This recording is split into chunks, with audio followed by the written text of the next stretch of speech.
Seja bem-vindo, seja bem-vinda ao DRN Audiolivros. Se você curte aí histórias de alta fantasia e outros tipos de livros, siga a gente aí, que sempre estamos produzindo bastante coisa. Deixe suas dicas para leituras futuras, mesmo que eu não traga imediatamente, em alguma hora eu vou trazer.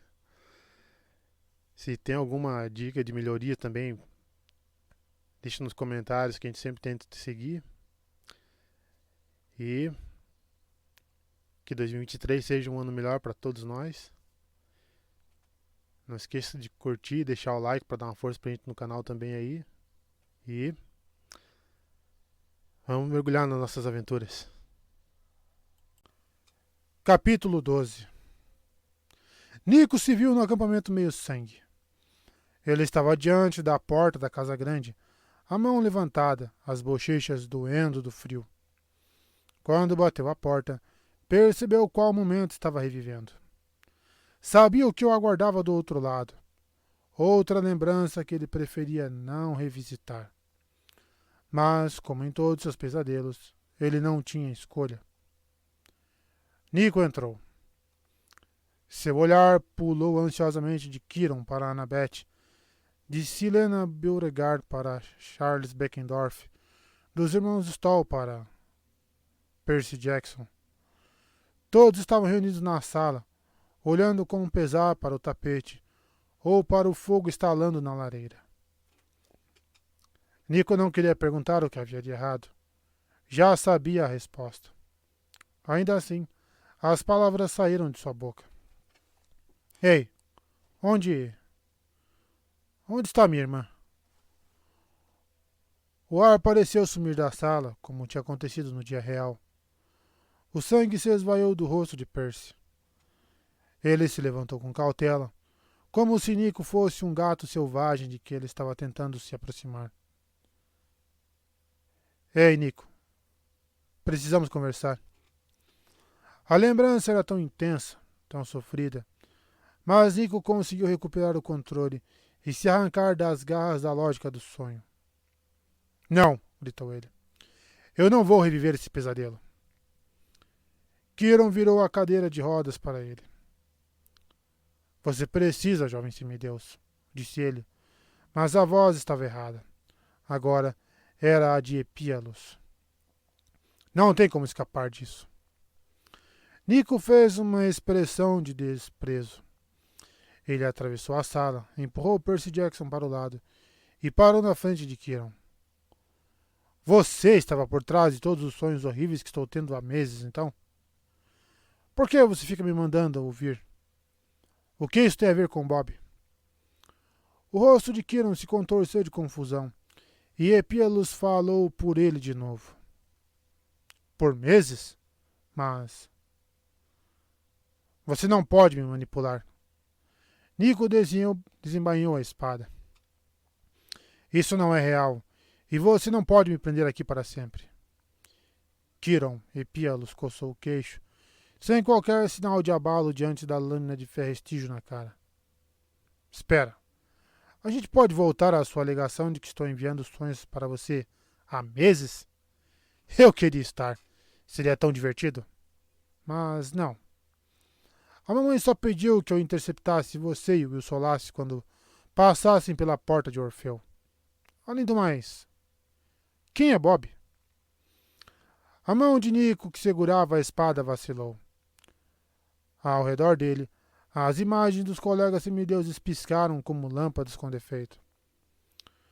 Você sabe muito bem de que estou falando, disse ele, embora não conseguisse ter muita convicção. Quem é mamãe? Também quero saber, hein? Epíalos sorriu pelo rosto de Kiron. Ah, para algumas perguntas você não quer a resposta, Nico de Ângelo. O chão se abriu e Nico caiu no abismo. Will abriu os olhos. Estava escuro, o que não dizia muito. Todo o mundo inferior era escuro. Mas, quando sua visão se ajustou às sombras, ele percebeu que estava caído em um trecho fino de tijolos na borda de uma vala. Pular a vaca? Disse uma voz à direita dele. E esse era o seu plano? Will virou a cabeça e ali estava ela, Meg McFry, o cabelo escuro desgrenhado e o rosto suado. Os óculos de gatinha com pedrinhas cintilantes cintilavam no escuro. Meg, disse ele, como você veio parar aqui? Ela fechou a cara. Do mesmo jeito que você, garoto solar. Seu namorado nos ajudou. O coração de Will despencou quando olhou para onde Meg estava apontando. Nico estava encolhido, dormindo no espaço apertado que eles estavam dividindo. Will foi até ele. Nico, ele segurou o rosto do namorado. Nico, você está bem? Ele vai ficar bem, supondo que você possa curá-lo. Will olhou para um garoto adolescente esfarrapado, cheio de espinhas e roupas com caimento ruim.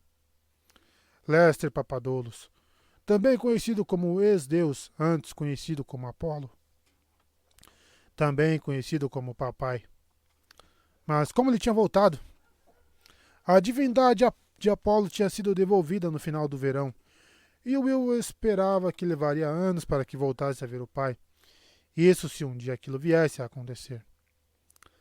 A cabeça de Will estava tomada por uma névoa terrível, algo denso e viscoso que dificultava entender o que era o presente e o que eram lembranças. Ele tinha vivido aquele momento antes, não tinha? Por que estava vivendo de novo? Ele se lembrava vagamente de estar em outro lugar, de uma figura escura e esfumaçada curvada sobre ele. Ajuda ele. Uma terceira voz interrompeu os pensamentos de Will. Rachel Elizabeth Darwin encarava com expectativa. Achei que você fosse curandeiro. E eu achei que você fosse um dos meus filhos, disse Lester, cruzando os braços. Meus filhos deveriam ser os melhores médicos. De que você serve? Perguntou Meg, a voz mais ríspida do que antes. Se não consegue nem curar seu namorado. Não, pensou Will. Isso não está certo. Havia uma profecia. Sua mente tentou encontrá-la. Ele tinha que deixar alguma coisa para trás. Mas seus companheiros observavam, esperando que ele fizesse seu trabalho. Will revirou os bolsos de maneira frenética. Olhou onde estava seu suprimento de Kit Kat. Puxou os bolsos para fora. Estavam vazios. Quando olhou para Nico de novo, o garoto estava ainda mais pálido do que habitual. Nico, acorda, suplicou Will. Você tem que ficar bem. Tem? Provocou Rachel, o cabelo ruivo caindo no rosto. Anda, Will Solace, cura ele.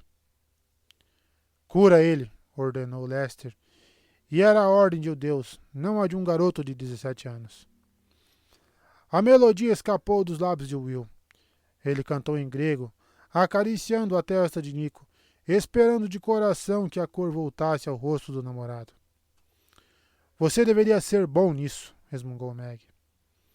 As mãos de Will começaram a brilhar, pouco no começo, depois com mais força, até seu corpo iluminar a vala. Ele pressionou as bochechas de Nico, com lágrimas descendo pelo rosto, mas Nico não estava reagindo. Na verdade, o corpo todo do namorado estava perdendo a cor, desaparecendo, como se pertencesse a um programa de televisão antigo. Eu consigo fazer isso, disse Will aos prantos. Eu consigo te salvar. Nico abriu os olhos, mas estavam brancos como leite. Não, entoou ele, sorrindo com frieza. Não consegue. Ele segurou o punho de Will, que gritou em protesto. Sua luz começou a se esvair e foi fluindo para o corpo de Nico.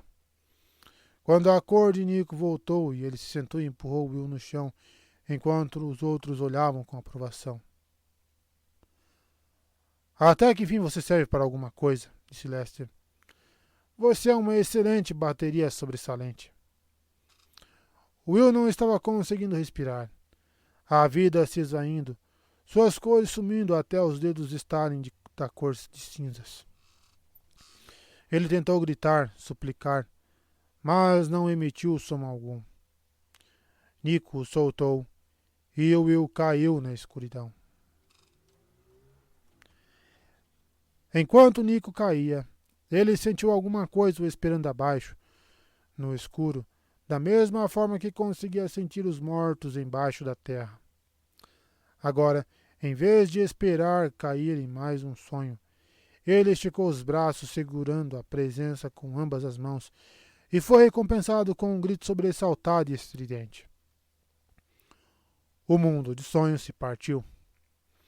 Nico abriu os olhos e se viu com os dedos apertando o pescoço de Epíalos. Nico estava livre. Epíalos se debateu, dois de seus membros jogando Nico no chão. Nico rolou, evitou mais um par de membros que estava tentando agarrá-lo.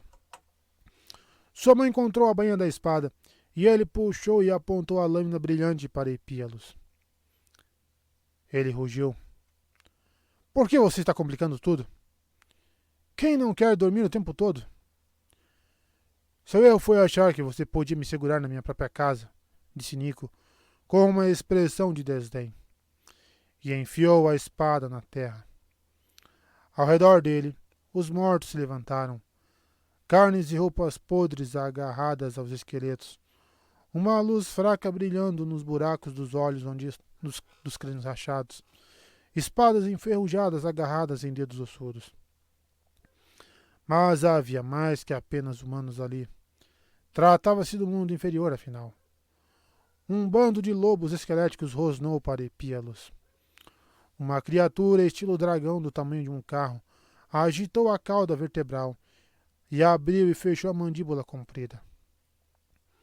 Eu posso invocar quantos forem necessários, provocou Nico. Você não vai se dar bem nessa. Epíalos gargalhou, um som agudo e eufórico. Nico, você está fora de si. Epíalos balançou a mão direita e, em um instante, todos os esqueletos caíram no chão, dormindo. Eu sou o demônio dos pesadelos, seu bobo, e os mortos sonham, como todo mundo. Elu ergueu as duas mãos e o chão rachou debaixo dos pés de Nico. É Elu ou ele? Pô, deu uma confusão aqui agora, hein? O semideus cambaleou para trás quando mais mortos surgiram na superfície. Humanos, bestas, monstros. Mas esses não tinham sido invocados por Nico, nem eram esqueletos.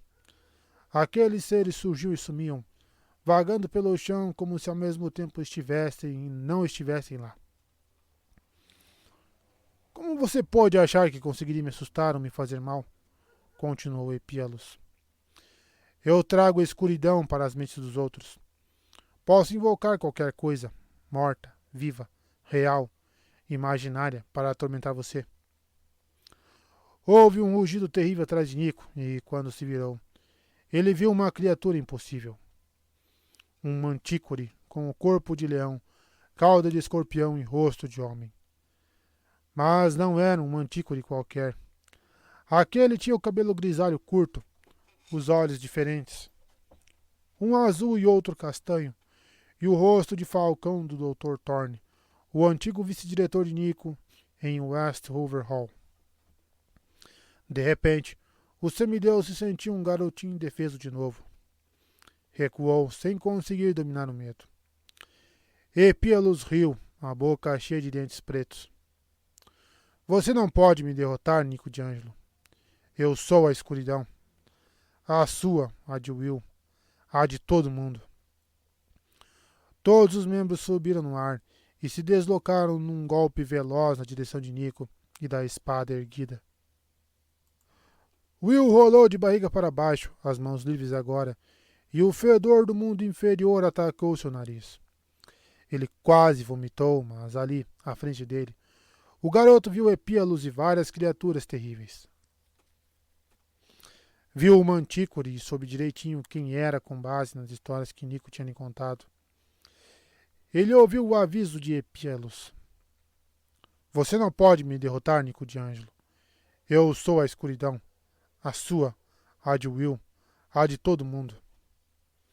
Os membros horríveis de Epíalos se ergueram e Will compreendeu. Era óbvio que Nico não o abandonara no rio Estige, nem esgotara a luz dele quando Will tentou curá-lo.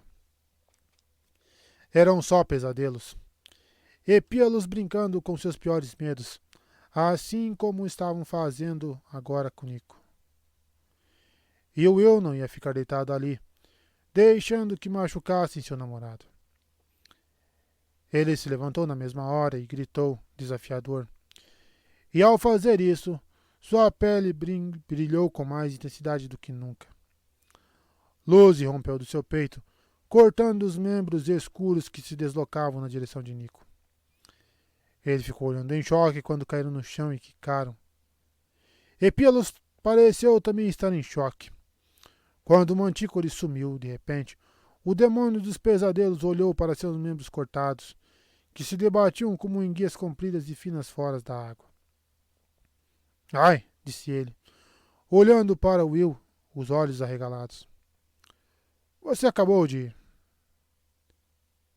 Will? Nico se apoiou em um cotovelo. O que foi isso? Não, falando sério, o que foi isso? Perguntou Epíalos, encolhendo os membros que restavam nas costas para se proteger. Mamãe nunca me contou sobre isso aí. É a luz, disse Will, respirando com dificuldade, uma linha de suor escorrendo pela têmpora esquerda. Você disse que era escuridão. Bem, eu sou o oposto. Epíalos recuou, choramingando. De repente, pareceu mais uma criança repreendida que um demônio. Mamãe vai ficar tão decepcionada comigo. Ela já não leva muita fé nos meus poderes.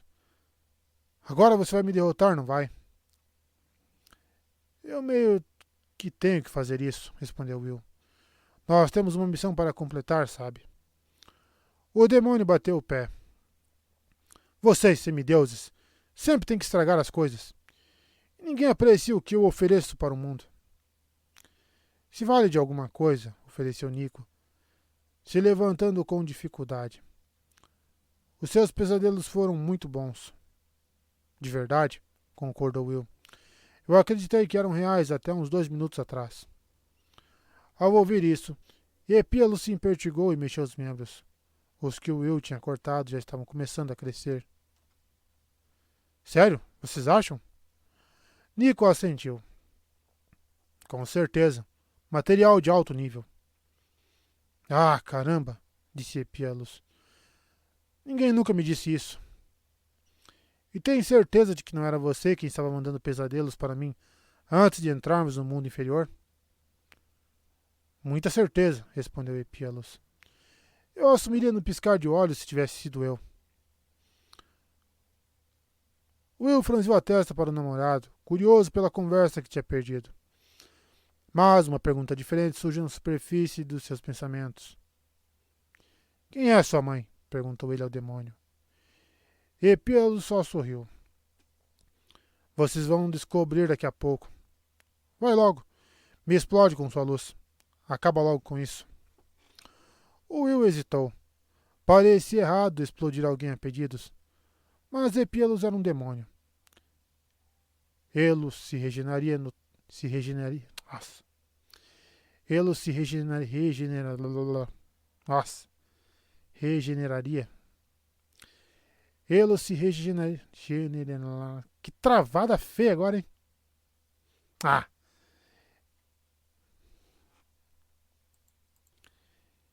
Ele se regeneraria no Tártaro de qualquer jeito e recomeçaria o ciclo. Essa porra que eu não sei se é ele ou se é ele, sei lá. Tá escrito ele ali. Ele era um monstro. O Will, um semideus. Era assim que as coisas funcionavam, não eram? Epíalos devia ter sentido a relutância dele. Ele ergueu os membros e rugiu para Will, e do nada, aconteceu de novo. O medo de Will o guiou. A luz explodiu do peito dele e acertou Epíalos na cara e, com um grito agudo, o demônio se dissolveu. Nico olhou para ele sem acreditar. Will. Will inspirou, trêmulo. Seus olhos estavam transbordando exaustão. Teve medo de enfim ter feito algo que fosse fazer Nico perceber que eles eram simples e irreconciliavelmente diferentes. O quê? Perguntou Will. Nico pareceu não conseguir falar de primeira aí. Você é um legítimo ursinho carinhoso, semideus. O lábio superior de Will tremeu. Ele caiu de joelhos, curvando-se e soltando gargalhadas altas e agitadas, até lágrimas saírem dos olhos. Você é tão esquisito. Nico engatinhou até ele, puxou Will e silenciou as risadas dele com um beijo carinhoso. Mas, por favor, continua sendo meu ursinho carinhoso particular, só meu. Sempre, disse Will. E apagou logo em seguida.